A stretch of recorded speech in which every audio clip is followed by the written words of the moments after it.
Our next speaker is Joseph M. Primo. Joe is the CEO of Good Grief, an organization which provides free programs to children, teens, and families who have experienced the death of a parent or sibling. Good Grief provides support to through its two centers in Morristown and Princeton, New Jersey.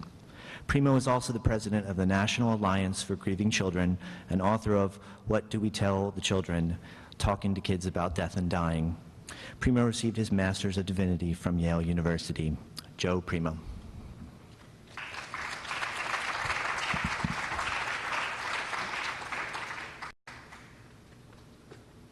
Good evening. Thanks for this opportunity to share what I believe. This I believe: children grieve. When children grieve, I believe in the power of love.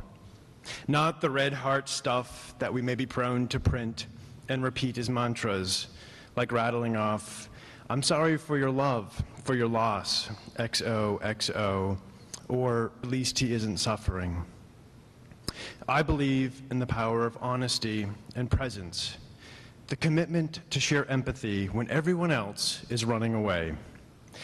When I sit with grieving children, I do not see them as broken, nor do I view their lives as shattered because their mother or their brother died. Their childhood is not coming to an end.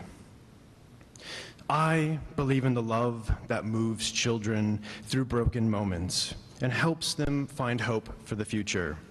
It looks like play and laughter and living and people talking openly about the dead. I believe in the word dead. When our loved ones die, we are not defined by their deaths, how they died, or the fact that Hallmark doesn't write honest cards about how hard grief can be. But when those we love grieve because of death, we are defined by what we say, how willing we are not to know the answers, and if we can get out of the way and not try to fix that which just is. Grief is important and it serves a purpose. Just like legs, arms, eyes, and ears, humans have always been born with love. And when you look at its undercarriage, there you will find grief. Love does not die, but those we love do. And so when they are gone, we grieve. Natural. It's all natural. And yet, so many people are willing to forget that children grieve too. When we forget that children grieve, we transform pain into a pathology and try to treat it with drugs, dishonesty, and silence.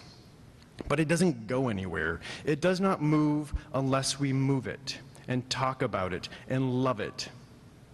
Although people die, relationships continue, and so too does the grief, the yearning, and the remembering. Silence does not suppress the pain. It merely normalizes the isolation.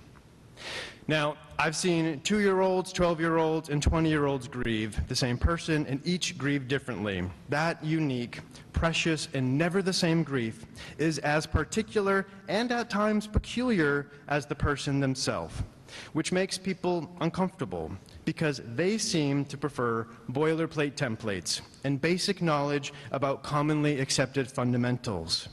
And yet, we all grieve differently. When death comes early, and it often comes too soon, I believe that children grieve and only love, our consistent and persistent love, can make it easier. Thank you.